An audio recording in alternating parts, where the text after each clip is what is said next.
C'est si bon de marcher avec le Seigneur. Persévérons en lui jusqu'au bout. Pourquoi je dis ça, persévérons en lui jusqu'au bout? Parce qu'il y a beaucoup de polémiques là-dessus. Il y a beaucoup de gens qui disent, ah non, si on a Jésus, on peut faire ce qu'on veut, et puis après, on est toujours avec Jésus. Non, non, non, ça ne vient pas vraiment du Seigneur. Et c'est pour cela que nous allons voir ensemble pour pouvoir analyser vraiment les Écritures, pour voir à quel point que c'est la persévérance en lui qui nous amènera à l'éternité. Alléluia. Amen. Vous savez, le verbe persévérer veut dire continuer de faire ce qu'on a résolu par un acte volontaire. C'est-à-dire que c'est une volonté que nous avons de persévérer en lui. Alléluia. C'est-à-dire que ce n'est pas qu'on nous a obligés. C'est volontairement de mon cœur que je dis, je vais persévérer en lui. Luc 1, 30 à 31, il est dit ceci. Luc 1, 30 à 31. C'est la visitation de Marie. Il est dit ceci. L'ange lui dit, ne crains point, Marie, car tu as trouvé grâce devant Dieu. Voici, tu deviendras enceinte et tu enfanteras un fils et tu lui donneras le nom de Jésus. Tu lui donneras le nom de Jésus. Tu lui donneras le nom de Jésus. Mais bien aimé, le nom de Jésus, c'est un nom qui vient du ciel. Comme Marie ne connaissait pas un homme, ça a été quelque chose de difficile à comprendre. Parce que, humainement parlant, lorsque nous regardons les choses, nous savons qu'une femme, pour avoir un enfant, il faut qu'il y ait un homme ou un mari. Mais là, Marie n'avait pas d'homme et ça lui a semblé difficile de pouvoir croire. Et c'est pour cela que Marie dit à l'ange, comment cela se fera-t-il? Parce que je ne connais point d'homme. L'ange lui répondit, le Saint-Esprit viendra sur toi et la puissance du Très-Haut te couvrira de son ombre. C'est pourquoi le Saint-Enfant qui naîtra de toi sera appelé Fils de Dieu. Alléluia. Le Saint-Enfant qui naîtra de toi sera appelé Fils de Dieu. Si nous sommes là, c'est parce que nous voulons persévérer en lui. En celui que nous venons de voir, que l'ange dit à Marie, l'enfant qui naîtra de toi sera appelé Fils de Dieu. Jésus, il est vraiment le Fils du Très-Haut. Parce que lorsque nous regardons dans les Écritures, la façon dont déjà nous voyons Jésus, il est né, c'est une façon miraculeuse. Moi qui suis devant vous, j'ai eu un père et une mère naturelle. Et nous tous ici, nous avons un père et une mère naturelle.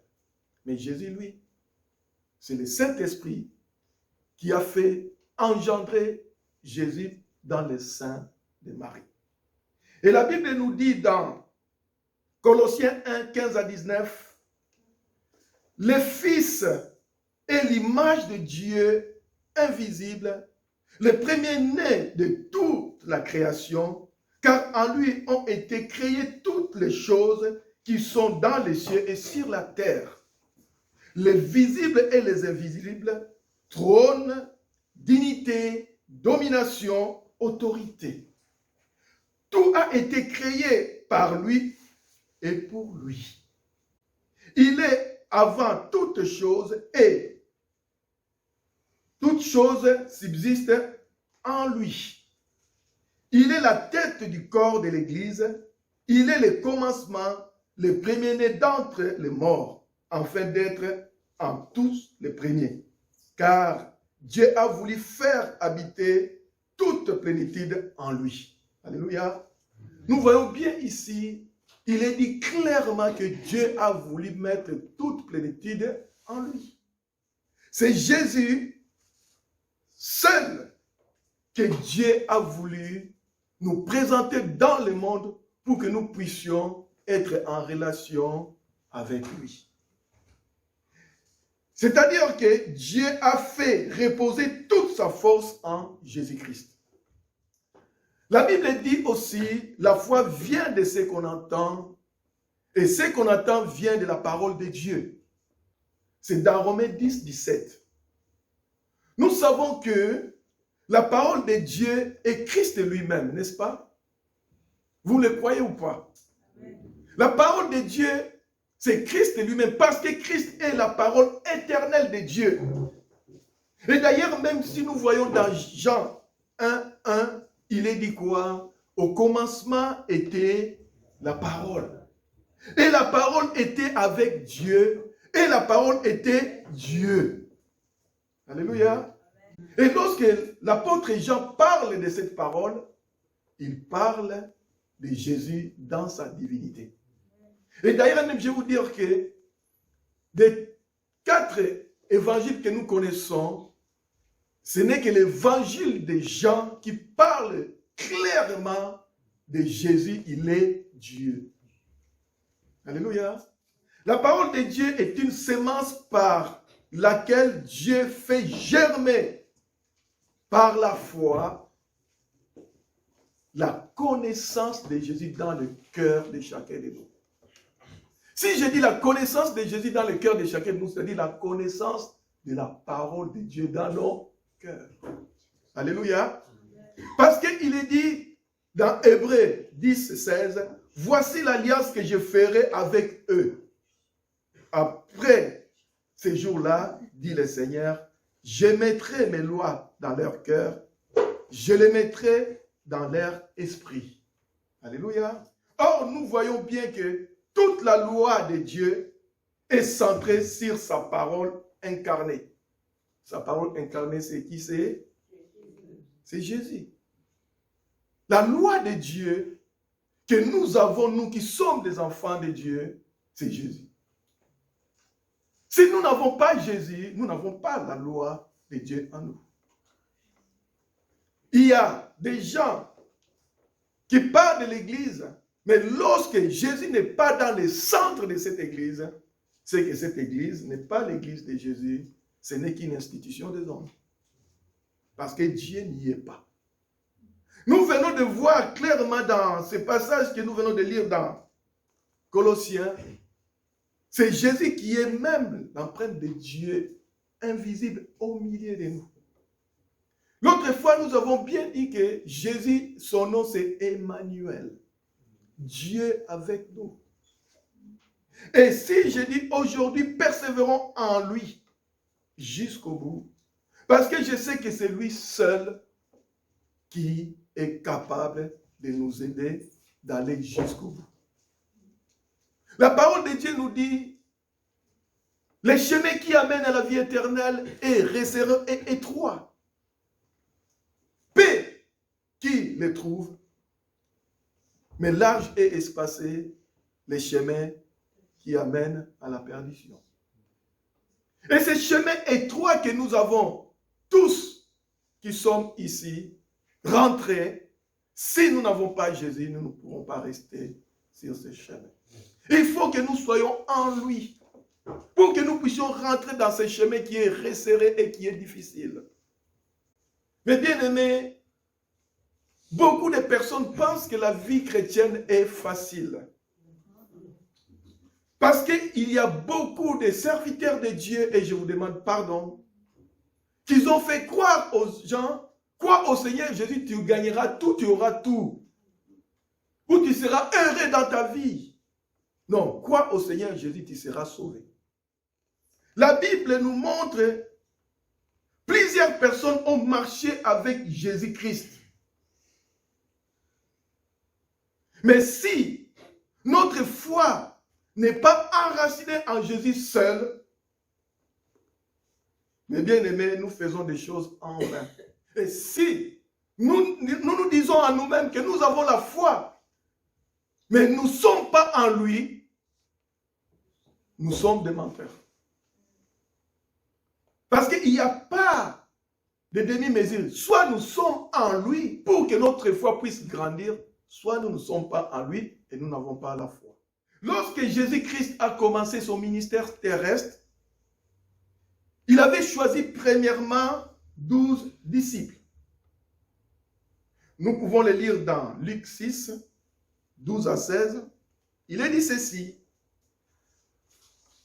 En ce temps-là, Jésus s'est rendu sur la montagne pour prier. Il passa toute la nuit à prier Dieu.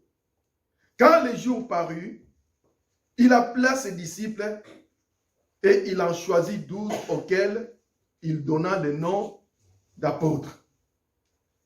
Simon, qu'il nomma Pierre, André, son frère, Jacques, Jean, Philippe, Barthélemy, Matthieu, Thomas, Jacques, fils d'Alphée, Simon appelé Zélote, Jude, le fils de Jacques, Judas Iscariote, qui devint prêtre. Dans un premier temps, Jésus a choisi 12 disciples. Et en deuxième temps, Jésus va désigner encore 70 disciples que nous voyons dans Luc 10, 1. Après cela, le Seigneur désigna encore 10 autres disciples et il les envoya 2 à 2 devant lui dans toute la ville et dans tous les lieux où lui-même devrait aller. Donc, nous voyons que Jésus avait choisi au total 82 disciples. Tous ces 82 disciples ont été avec Jésus dans un premier temps. Et d'ailleurs, Jésus leur avait donné le pouvoir de faire des miracles en son nom. Que ce soit les 12, que ce soit le 70. Lisez Matthieu 10, 1 à 23 et aussi Luc 10, 1 à 24. Mais que s'est-il passé?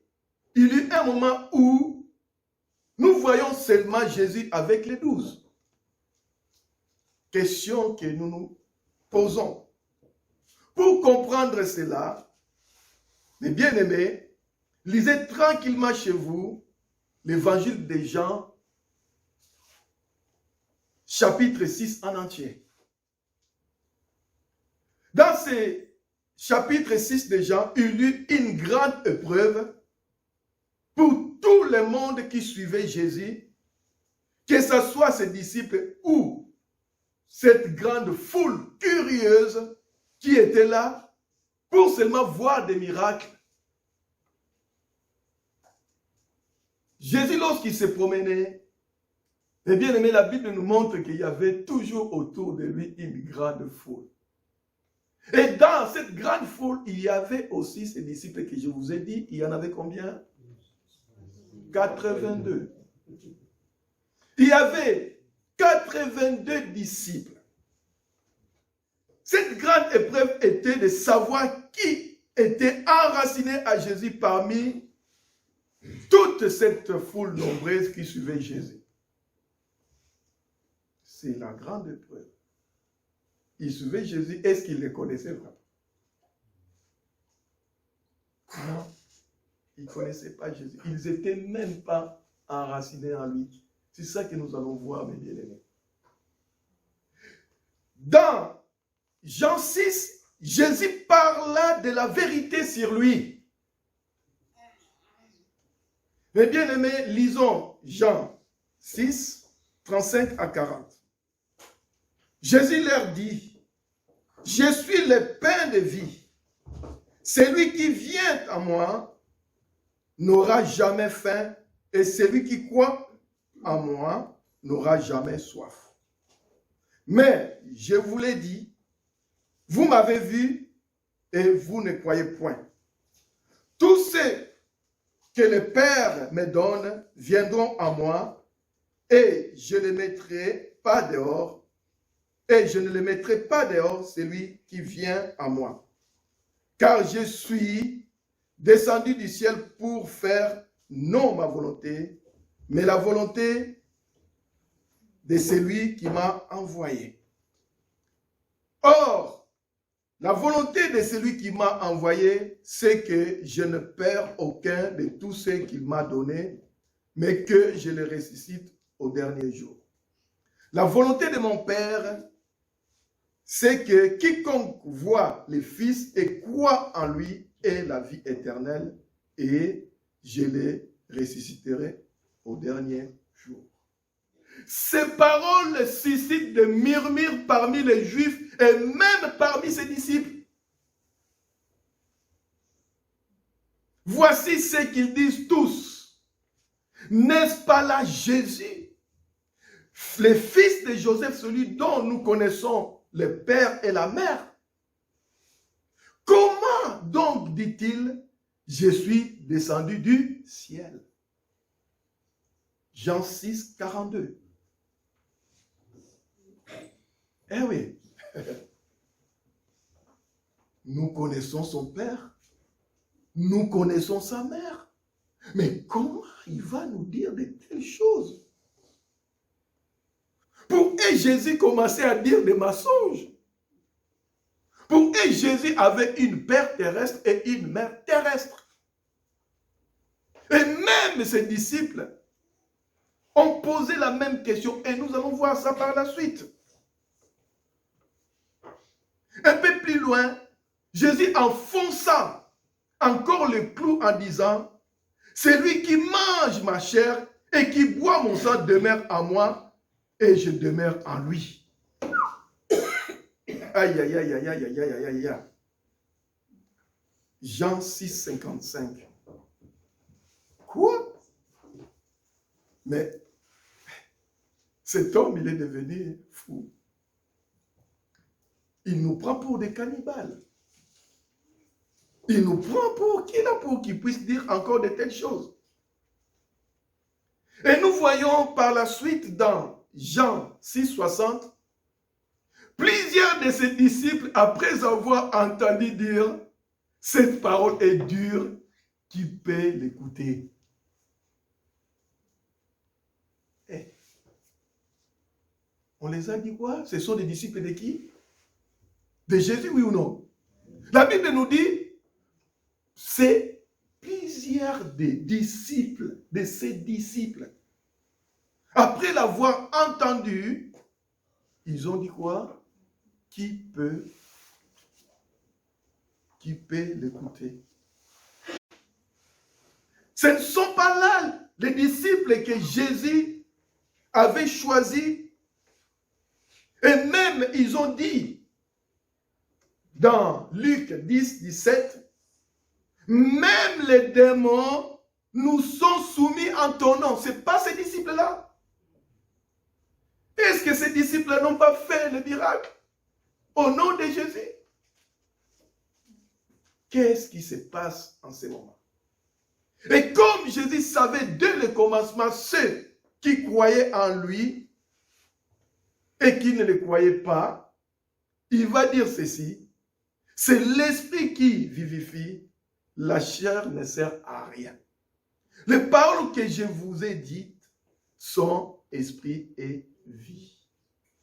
Alléluia. Mais comme ils ne le croyaient pas, comme ils n'étaient pas enracinés en lui, qu'est-ce qui s'est passé? Mais bien aimé, dans Jean 6, 66, la Bible dit, dès ce moment, plusieurs de ses disciples se retirèrent et n'allèrent plus avec lui. Triste histoire. Pourquoi? Parce qu'ils n'étaient pas enracinés en lui. Lorsque Jésus a commencé à dire des vérités éternelles sur lui, et ceux qui n'étaient pas en lui n'ont pas cru. Que ce soit la foule et même 70 disciples qu'il avait choisis lui-même n'ont pas cru en lui. Même si plusieurs de ses disciples n'allèrent plus avec lui, il y eut quand même une exception, les 12 qui étaient restés à côté de Jésus. Et la question que je pose, pourquoi les 12 étaient-ils restés au lieu de partir comme les autres? Vous savez pourquoi? Je vous ai dit, parce qu'ils étaient enracinés en Jésus. C'est la parole de Simon-Pierre qui nous montre cela. Qu'est-ce que Pierre a dit en ce moment? Lorsque Jésus dit, Jésus donc dit aux 12, et vous, ne voulez pas vous en aller? Simon-Pierre lui répondit, Seigneur, à qui irions-nous? Tu as la parole de la vie éternelle. Et nous avons cru, et nous avons connu que tu es le Christ, le Saint de Dieu. Alléluia. Jean 6, 68, 69. Mais bien aimé, à la différence des 70, les 12 étaient restés parce qu'ils avaient reçu par le Saint-Esprit la révélation de qui est Jésus dans leur vie. Les 12 avaient reçu la révélation de qui est Jésus, même si un a trahi Jésus. Dans Matthieu 16, 16 à 17, nous allons bien voir cela. C'est la même chose, mais relatée selon Matthieu. Il est dit ceci, Simon-Pierre répondit, tu es le Christ, le Fils du Dieu vivant. Jésus reprenant la parole lui dit, tu es heureux Simon, fils de Jonas, car ce ne sont pas la chair et le sang qui t'ont révélé cela, mais c'est mon Père qui est dans le ciel. Alléluia. Donc, ils étaient enracinés en Jésus parce qu'ils avaient reçu la révélation de qui est Jésus. Alléluia. La révélation est une chose spirituelle que Dieu lui-même nous met la conviction dans nos cœurs que Jésus est le Fils de Dieu. Amen. Si Dieu ne nous donne pas cette conviction, nous ne pourrons pas accepter que Jésus est le Fils de Dieu. Pour bien comprendre encore ça, je suis parti voir dans la Bible une personne qui était plus proche de Jésus, humainement parlant. Qui? Jean-Baptiste. Mais bien aimé, Jean-Baptiste va dire quelque chose qui est étrange. Vous savez que Jean-Baptiste, il a vécu avec Jésus-Christ pendant plus de 30 ans. Il les connaissait seulement comme un homme humain. C'était son cousin. Il était avec Jésus. Il était là, c'était son cousin. Pour lui, jusqu'à l'âge de 30, même, je vais dire même jusqu'à ce qu'il baptise Jésus, il les connaissait seulement un être humain. Il n'avait pas reçu la révélation de qui est Jésus. Jean-Baptiste va nous dire quelque chose d'étrange dans Jean 1, 33, 34. Jean-Baptiste dit ceci, je ne les connaissais pas. Mais pourtant, humainement parlant, ils étaient tout le temps ensemble. Je ne les connaissais pas. Mais humainement parlant, il les connaissait. Pourquoi il dit je ne les connaissais pas? Parce que spirituellement, il ne les connaissait pas qu'il était le Christ, qu'il était le Fils de Dieu.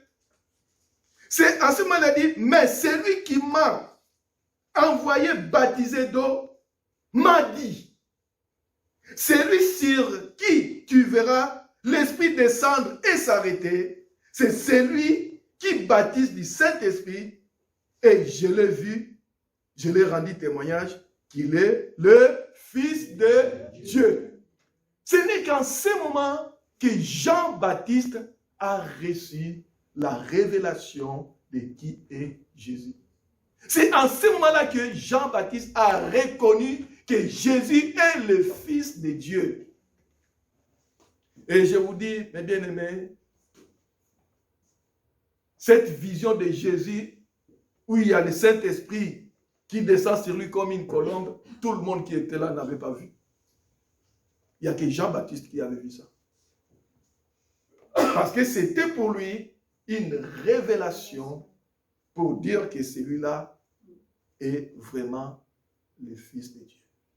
Et même cette voix, si vous regardez dans l'évangile de Luc, cette voix va dire clairement, celui-ci est mon Fils bien-aimé en qui j'ai mis toute mon affection, tout mon amour, tout mon amour. Alléluia. Oui, la révélation. Celui qui n'a pas reçu la révélation de Jésus dans sa vie ne peut pas persévérer en lui jusqu'au bout. C'est bien aimé. Ne peut pas.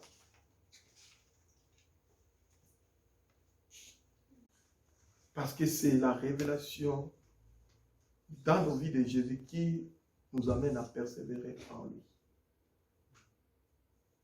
Sans la révélation, nous serons comme ces 70 disciples où Jésus, lorsqu'il les avait choisis, il leur avait donné le pouvoir d'aller chasser les démons, d'aller faire les miracles à son nom. Et ils ont fait des miracles en son nom. Mais c'est ça qui trompe les gens. Les miracles que beaucoup de gens qui se disent qu'ils sont en Jésus, qui font au nom de Jésus, beaucoup de personnes pensent que tous ces gens-là sont enracinés en Jésus. Et je vous dis, tous ne sont pas enracinés en Jésus. Non. Je l'ai dit. Hein. Je n'ai pas dit que ils n'ont pas le salut. Dieu seul sait où est-ce qu'ils en sont avec lui. Alléluia. Parce que c'est chaque personne qui sait comment elle est enracinée en Jésus. Ce n'est pas moi, Claude, qui chaque jour, je cherche la face de Dieu et je dis, Seigneur, je persévère avec toi, qui va dire que toi tu es sauvé, toi tu n'es pas sauvé. Non. Ça appartient à l'autorité de Dieu lui-même. Pas nous. L'autre fois, on discutait. On disait, est-ce que chez les catholiques ou les machins, tout cela, il y aura... Moi, je dis non. Dieu seul sait. Alléluia. Amen. Dieu seul sait. La place que nous avons en lui dans le cœur. Parce que la parole de Dieu nous dit clairement, je mettrai mes paroles dans leur cœur. Jésus vit en nous. Que chacun de nous qui avons reçu Jésus, Jésus vit en nous. Alléluia. Il est en nous. Il a dit, hein, celui qui croit en moi, mon Père et moi, nous viendrons habiter en lui et nous ferons de lui notre maison, notre demeure. Si nous disons que nous avons reçu Jésus et nous pouvons faire tout ce qu'on veut, ça veut dire qu'on est en train de nous mentir nous-mêmes. Lorsque j'ai reçu Jésus dans mon cœur, Jésus va me donner ce qu'on appelle la connaissance de l'Esprit, la connaissance de Dieu pour produire le fruit qui est digne de la repentance. Et ce fruit qui est digne de la repentance, mes bien-aimés, chaque jour que nous progressons avec Jésus, chaque jour nous maintenons ces fruits. Parce que Jésus a dit, c'est lui qui est en moi et qui ne porte pas les fruits, il fera quoi? Jean 15, lisez Jean 15, il coupera. Alors que les gens, ils nous disent comme quoi que oui, il y a la sécurité éternelle, c'est-à-dire que tu crois en Jésus et puis tu es sauvé pour toujours. Cela veut dire que Jésus lui-même, il dit des mensonges, il a dit quoi? celui qui persévérera jusqu'au bout sera. Celui qui persévérera jusqu'au bout sera. C'est clair et net, mes bien-aimés. Et si nous voulons regarder encore plus loin, qu'est-ce qu'il a dit aux églises qui sont dans l'Apocalypse? Et ces églises-là, lorsqu'il a mentionné ça, Jean, il a mentionné ça dans quel but? Dans quel but il a mentionné les églises qu'on voit dans l'Apocalypse? Il y en a combien? 7, hein? Dans quel but que Jésus a mentionné cela dans sa parole? Avertissement. Il a dit celui qui croira. Et il a dit aussi que celui qui a les oreilles pour entendre, attendre. Il n'a pas dit aux gens qui sont dehors, il a dit, d'ailleurs c'est écrit, les églises. Qui dit église? C'est le corps de Christ. Mais il insiste là-dessus. C'est pour cela, mes bien-aimés, j'ai dit, persévérons jusqu'au bout. Et portons le fruit qui est digne de son amour. Et le fruit que nous voulons que nous portions, c'est le fruit que nous voyons, mes bien-aimés, qui sont cités dans Galates 5, 22. Mais bien-aimés, la parole de Dieu dit aussi des choses que nous puissions vraiment les garder en nous. C'est dans Actes, il est dit, il persévérait dans la communion fraternelle. Cette communion fraternelle, il persévérait en qui? En Jésus. Il persévérait dans l'enseignement des apôtres. Quel était cet enseignement? Enseignement de qui? De Jésus. Il persévérait dans la prière. Il persévérait dans la prière en qui? En Jésus. Et lorsque nous persévérons dans la fraction de pain et aussi les fruits de vigne, en qui? En Jésus. Mais bien aimé, vous voyez que toute la plénitude de Dieu est en Jésus. Tout est centré en Jésus. Et c'est pour cela ce matin, je vais vous dire, mes bien-aimés, persévérons en lui. Il ne nous a pas été donné un autre nom, si ce n'est que le nom de Jésus pour que nous soyons sauvés. Et que nous puissions garder ce nom dans toute notre vie jusqu'au bout. N'attristons pas le Saint-Esprit qui est en nous.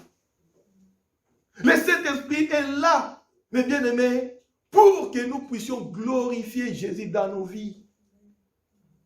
Le Saint-Esprit est là pour nous enseigner tout ce que Jésus a prescrit pour nous. Et le Saint-Esprit est là pour nous amener jusqu'au bout. Alléluia.